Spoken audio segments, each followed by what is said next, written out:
Hi everyone, I'm Jen and I'm so glad you're here. Today, let's geek out about being intentional about where we spend our book buying budget. These days, it feels like so many people are trying to spend less money at Amazon or ditch Amazon entirely. And if that's something that you've been wanting to do, then this is the video for you. First, let me start off by saying that I am in no way encouraging you, forcing you, pressuring you, any of those things to ditch Amazon. It's not my place at all to tell you how to spend your hard-earned money. What I am here to do is help you with the logistics if that's been something you've been wanting to do, but you found it difficult to follow through on that intention because Amazon is so synonymous with books and everything book related that it can be difficult to stop spending so much money at Amazon by default. There have been a number of reasons why people, including myself, have been wanting to spend less money at Amazon or ditch them entirely and stop spending any money with Amazon. I'm focusing on books here, but some of those reasons that people have been not wanting to give more money to Amazon range from big to small, petty to important. Like, there is a whole slew of them, from Amazon's labor practices to wanting to spend their money more locally, to the rising costs of Prime, the risks of getting counterfeits through Amazon, concern over Amazon's political contributions and where that money is going if you spend your money with them, all the way down to things like Jeff Bezos already has a gazillion dollars. Why should I give him any more of my hard-earned money? So if you've been wanting to spend less money with Amazon, you are definitely not alone, but it can be hard to leave the Amazon ecosystem. This is by no means an exhaustive list. These are just 5 places that I've been choosing to spend my book money recently, as I've been personally trying to spend less money at Amazon. This video is in no way sponsored. Any of the links in the description are not affiliate links. This is just me geeking out and trying to enable my book buddies. That's you.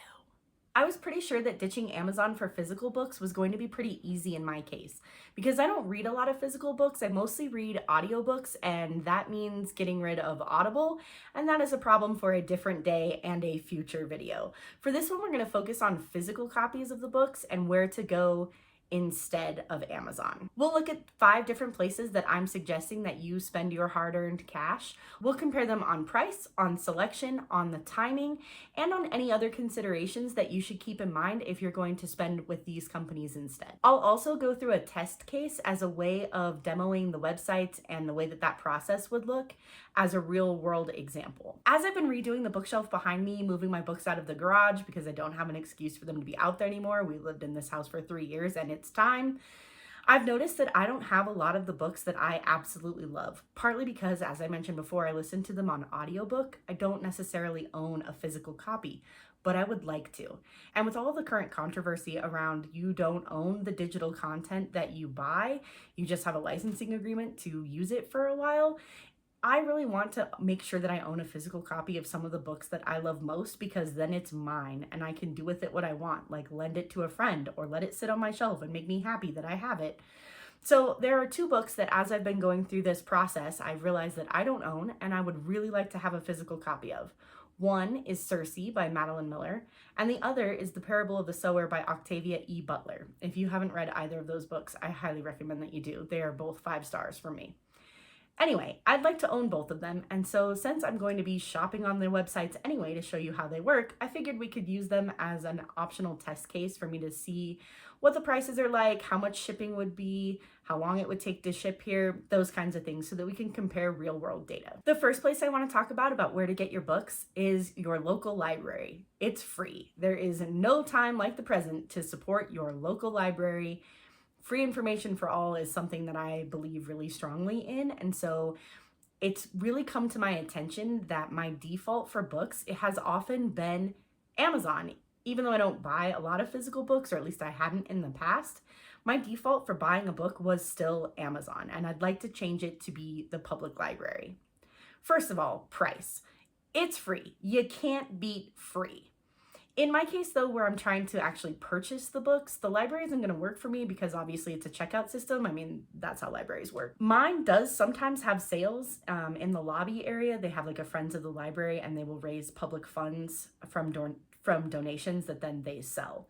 But in my case, it's very old thrillers, like from the 90s kind of thrillers, and local history books and things of that nature. So The books I'm looking for, not necessarily going to be an option, but libraries do sometimes have sales of books that they're not going to keep in their collection any longer, or donations from the public. So check it out. It's not a lost cause if you're trying to actually own the book. The next thing I'm going to compare them on is selection.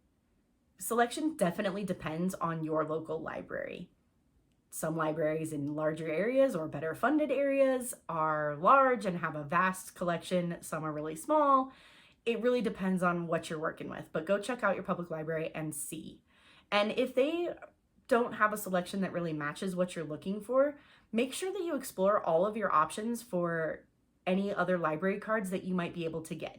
For example, I have a library card for the county that I live in, because that's, how library cards work. You get the card at the library that is your local library. And my local library doesn't play nicely with all of the other counties in my state. And I would be limited by that, except that I work in a different county. And because I work in that county, I'm eligible for a library card from them. And they do play nicely with not all the other libraries in the state, but with many of the other libraries in my state, reciprocity agreements. Which is basically just saying that your people can use our stuff and our people can use your stuff and we'll share. And because I work in that county, I have access to most of the rural county libraries in my state, which opens up a huge selection of things that I wouldn't be able to get through my actual library. So double check any other libraries that you are eligible to get a card for, and then check into their reciprocity agreements or borrowing or interlibrary loan or all of the other things that you might be able to do to get your hands on things that aren't at your actual library. Our third criteria is timing. If your library has it, the timing is immediate. You don't have to wait. You go down, you check it out, you take it with you, and you're on your merry way. If they don't have it, it's possible that the title is checked out and then you have to deal with, you might have to put in a hold and wait for it to come in. For most things, in my experience, it's a couple of weeks at the library, but if you are reading the brand new bestsellers and there's a long wait list, it could take a while, but your mileage may vary on that. Our fourth criteria is any other considerations. Supporting your public library supports free access to information for all. Using the library supports their arguments for continued funding and potentially increased funding. Their circulation numbers, the number of checkouts, I think that's the same thing. Librarians, help me out in the comments. You have all the terminology that I don't know. My point is, use the library, help them make their case that they are a necessary public institution who deserves continued and increased funding. As for my test case, since I'm wanting to buy the books, the public library isn't going to work out for me. When I was there last week, I did take a look at their Friends of the Library sale. They didn't have either of the books that I was looking for. But if I were just wanting to read the books, the library's got me covered. I went onto their website and was able to search their catalog from home ahead of time to see if they have the books. They had both Circe by Madeline Miller and Parable of the Sower in their collection, and neither of them were checked out, so I wouldn't even have to wait. The library is a great resource for books that you want to read that you don't necessarily need to own. I don't feel the need anymore. I did when I was younger and when I worked at the bookstore. I wanted to own every book I'd ever read. And now as I get older and I've read some pretty terrible books, I don't want to own every book I've ever read. I don't want them staring back at me, making me sad that that's a thing I spent my time on, that I could have been doing something else. So I've been very selective about what I own, and maybe have gone too far the other way, and that now I don't own some things I wish I did. But I'm fixing that, just not by purchasing at Amazon. The second place I want to recommend that you look for your books is a local independent bookstore.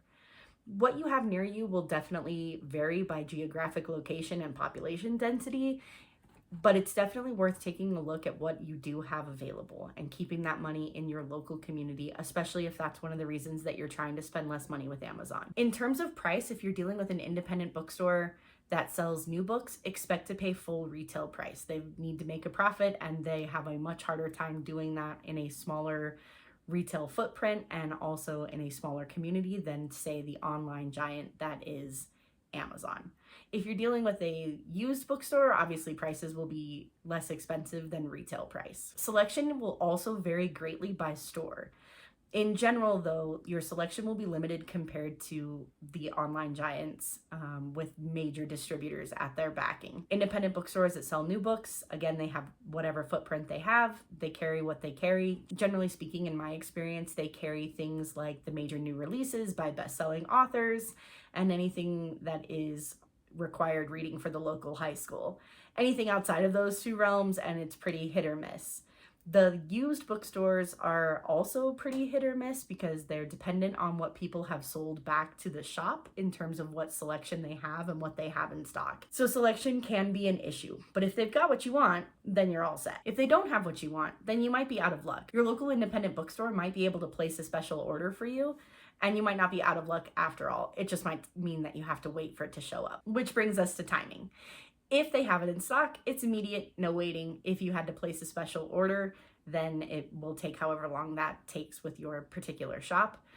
If you're dealing with a shop that can't place special orders, either because that's not the way they do business or because it's a used bookstore that relies on people bringing stuff in, you could wait indefinitely, and I suggest that you pick another option off of this list. One other consideration with your local independent bookstores is the owner's affiliations. If you are not wanting to spend money at Amazon because you don't like where they are contributing their money in terms of causes, political donations or things of that nature, make sure that the local independent bookstore that you're replacing those dollars with instead is not also contributing to the same causes that you didn't like that Amazon was contributing to.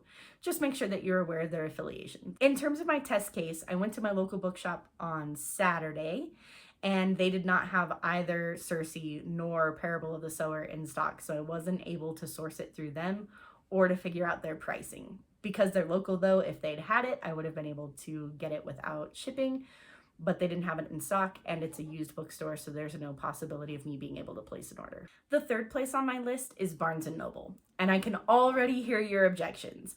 Jen, they are not a small business, they are not a small company, they are a giant corporation. Yes, but compared to the mega giant that Amazon is, I still think it counts. If you don't think it counts, feel free to skip to the next suggestion on this list. In terms of price, you can expect to pay mostly retail with a slight discount, especially for newer titles and best-selling authors. Barnes & Noble often has a slight discount, at least online, over the retail price of books. If you're placing an order, you're looking at free shipping over $40. If you're buying under $40, you'll have to factor that shipping cost in. And definitely be conscientious of overspending more than, like, if you were just looking for one book and now you're buying 3 just to hit free shipping, like, are you really saving money by not paying for shipping? So that's something that I personally am working harder on, is not over consuming and overbuying just to save some money on shipping. In terms of selection, in a physical store, they've got a pretty big footprint, at least the store near me does. And so especially if you're looking for newer titles by best-selling authors, like, they're gonna have it in stock, but they also have a pretty good selection of backlists most of the time, at least for the popular authors and genres. If we're considering barnesandnoble.com, you've got access to pretty much everything as long as it's still in print. In terms of timing, if you're shopping a physical Barnes & Noble store and they have it in stock, congratulations, you get to take it home with you.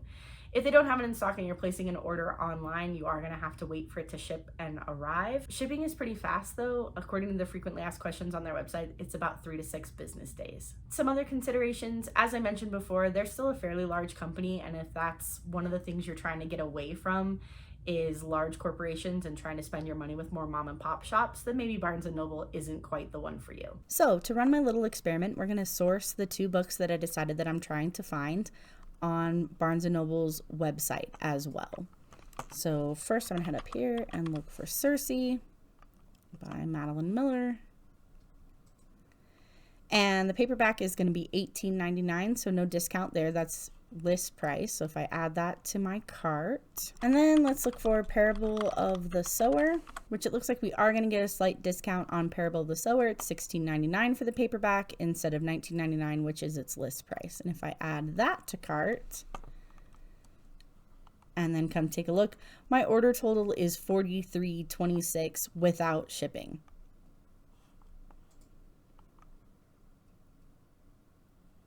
Once shipping gets added on there, I'm going to leave tax out for right now, but once shipping gets added on there, I'm looking, still at a total of $43.26. So that total from before did include shipping, but they have both, and I'm able to get them. So the selection's working out for me.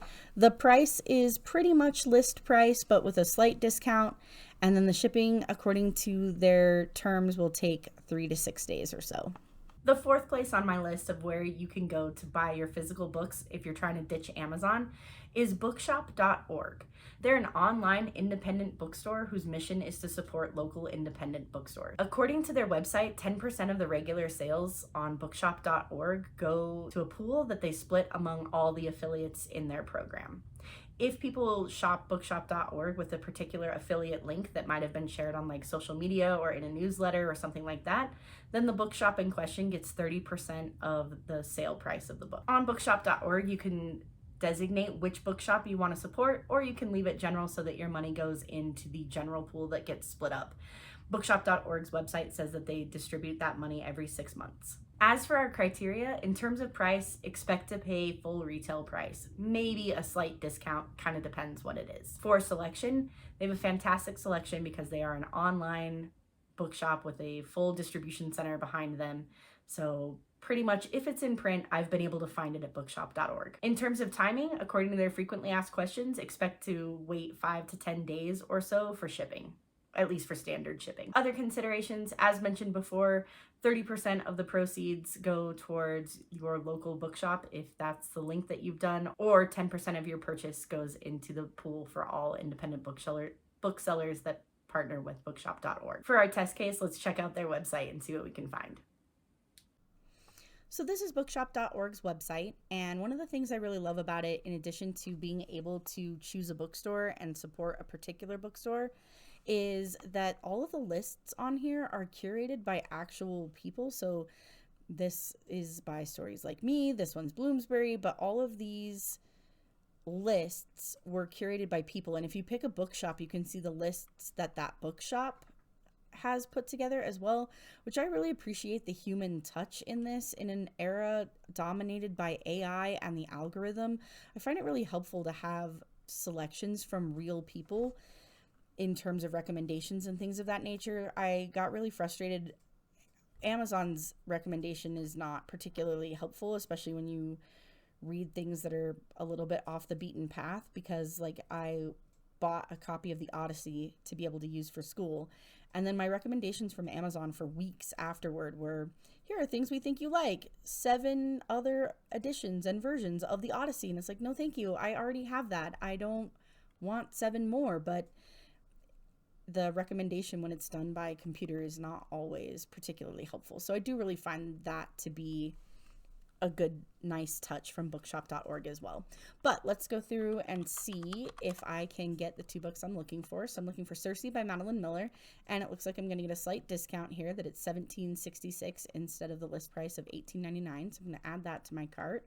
And then let's look for the Parable of the Sower. And there we go. Also a slight discount over the list price at $18.59. So if we stick that in the cart as well. So the total right here is $36.25, and it comes in once you get to the next page and you check out with shipping on there to slightly more than Barnes & Noble cost. But what I really like is this part here. You'll raise $11.69 for local bookstores, so that's 30% of the book prices, and that I'm willing to pay a little extra, because that is one of the reasons that I personally am trying to spend less money at Amazon, is that I want to have more of my money stay in my local area rather than lining some mega millionaire, billionaire, I don't know, lining some mega millionaire's pockets. I'd rather keep it local. So I'm willing to pay a little more for that. But if price is your ultimate motivating factor for why you're trying to spend some less money at Amazon, then Barnes & Noble might be the better choice, because they did come in for the grand total, including shipping, slightly cheaper. And finally, my 5th option of where to spend your money is, if you're trying to ditch Amazon, is thriftbooks.com. I love thrift books. I have been a customer of theirs for a few years now. They're often a place that I go when I need another copy of a book, especially for my classroom library where I need a particular edition because I want to replace that one instead of having to buy a whole new classroom set of books.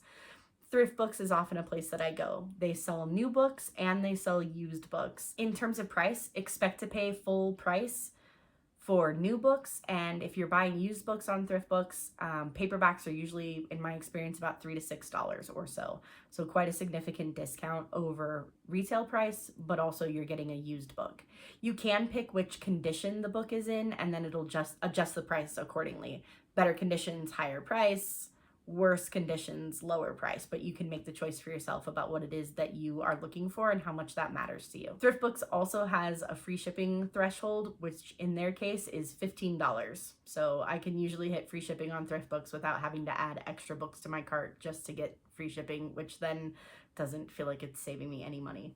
I can usually hit the free shipping threshold on thriftbooks.com without having to inflate my order. In terms of selection, especially with the used books, Thrift Books is heavy on the classics and things that might be assigned for school. Since that's a lot of the stuff that I read or have been trying to read more of anyway, it often works out pretty well for me that their selection is the kinds of things I'm looking for. They do have a fairly wide variety, and especially with some harder to find books or out of print editions, Thrift Books is the only place that's going to have those because it is out of print. In terms of timing, their free shipping is offset by the time it takes for it to be delivered. In my experience, it takes a couple weeks for Thrift Books orders to arrive. Other considerations for Thrift Books are that their stock is based on supply and demand. So like with other used bookstores, they have what they have based on what people have given to them or agreed to sell through them.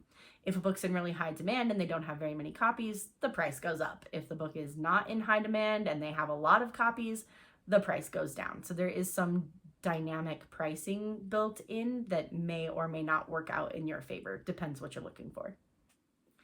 One other consideration with Thrift Books, if you're buying used books from them, that you should be aware of, especially if the shelf beauty is something that matters to you, or potentially maybe if you're giving it as a gift, is that they all come with a little sticker on the spine. This is my copy of Rebecca Solnit's The Faraway Nearby, and all Thrift Book books have that little sticker on it. So that's something to be aware of if that's gonna bother you or cause you any issues. They are pretty easy to remove, but they're there.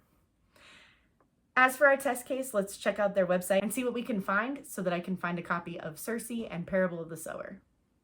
So this is Thrift Books' website, and one of the things that I wanted to point out on here is that you can get some really great deals on books that were or are perennial favorites, things that have a million editions and are just in print forever. Like you can see Frankenstein here, $3.59. Tara Westover's Educated, $3.99. Gentleman in Moscow, $6.69. Anna Karenina. Like, you can get some great deals on books that they have a lot of copies, which tend to be the ones that are perennial favorites, but also the ones that get assigned for school quite a bit. They do have all kinds of other things, though, as well. So let's look for, I don't know why I have a space in there. Let's look for Circe by Madeline Miller. So if I wanted a new copy of the paperback, it would cost me $15.74, which is still a discount over the list price. And remember that Thrift Books has free shipping over $15, so I'm going to get free shipping as well, but it will take a little bit. There is a trade-off there. If I wanted to look, though, for used or others, so I have new, they've got 50 new ones available. That's a hardcover paperback. One of the things I will say, Thrift Books is not going to be your friend if you're not an attention to detail person, to be watching that, like, this edition is in Spanish, this one's a hardcover, this is a hardcover, this is a mass market paperback, because they're all kind of in the same area together. And like, this photo is the paperback photo, like, look at the formatting or the dimensions, but it's the audio CD. So you do need to pay attention to what it is you're looking at on Thrift Books if that is something that you are wanting to do, because they do list them all by each different edition, which is great if you're looking for a particular cover or a particular edition of a textbook or something like that. It is very helpful. But if you're just trying to, like, grab a paperback, make sure that you're doing that. For fairness, I'm going to add new copies of Circe, since all of the other ones I was looking for were new copies as well. And let's look at Parable of the Sower. Same thing, I'm going to get a slight discount on a new paperback compared to list price at $16.37. So I will add that to my cart as well. That is not what I meant to do. I wanted to see my cart. Here we go. And so the subtotal here is going to be $32.11. It will add in sales tax, but I haven't been doing that on any of the others. So sales tax is just sales tax. It'll come in at $32.11, which of all the ones we've looked at today makes Thrift Books my cheapest choice, even for new paperbacks to get these books that I am looking for. And they are an independent online reseller, reseller, but also independent retailer as well. So that's thrift books as an option. With all 5 of these places in mind, let's put it all together. As I mentioned earlier, people have a number of reasons for why they're leaving Amazon or spending less money with them. And depending on which of those reasons are the strongest motivator for you, certain places on this list might resonate with you more and some might resonate with you less. So let's go through that. If price is your biggest concern, then you might want to check out your local library first. You can't beat free. If you're wanting to own the book, thrift books came in today at the cheapest price before tax for the books and shipping, especially because shipping was free from thrift books, even on new books rather than used. Thrift books came in at $32.11 before tax. That's compared to $35.98 for Barnes & Noble before tax. And then with Barnes & Noble, we're gonna have to add on another $7.28 for shipping. Bookshop.org, on the other hand, came in at $36.25 before tax, and then adds on another $5.24 for shipping. In terms of selection, the online retailers are going to be the big winners for this category, just simply because they have a distribution center to back them up. So bookshop.org, Barnes & Noble, thrift books, they're going to be the winners for selection. If your local library or the local bookstore, though, has it, it may be worth it. They have what they have. It's worth checking, I think. In terms of wait time, this is where the library and your independent bookstore have got the other guys beat. Potentially even Barnes & Noble if you have a physical store near you. Because if they have it, then you walk away with it that day. You don't have to wait for it. The library can come with hold times. Local bookstores can come with ordering time, if that's an option for you. And then the online guys, you're waiting for shipping. So they all have various wait times. Of the online ones, my experience is that Barnes & Noble is the fastest. That may be, though, because I live near a major Barnes & Noble distribution center and also a USPS distribution center. So I happen to live near all the things, and it could be that that's the reason that Barnes & Noble orders get to me so quickly. Your mileage may vary, literally. All the online stores we talked about today also offer expedited shipping if you just can't wait. So if you're willing to pay an extra cost, a premium for shipping, you can get it faster. And finally, spending local. For me, this was the biggest concern in terms of why I wanted to spend less money with Amazon, was keeping my own money in the economy and supporting my neighbors and my local community through my purchases. With that in mind, the local library, even though it's not spending money, but showing that it is a necessary resource, can be a great way to support the community.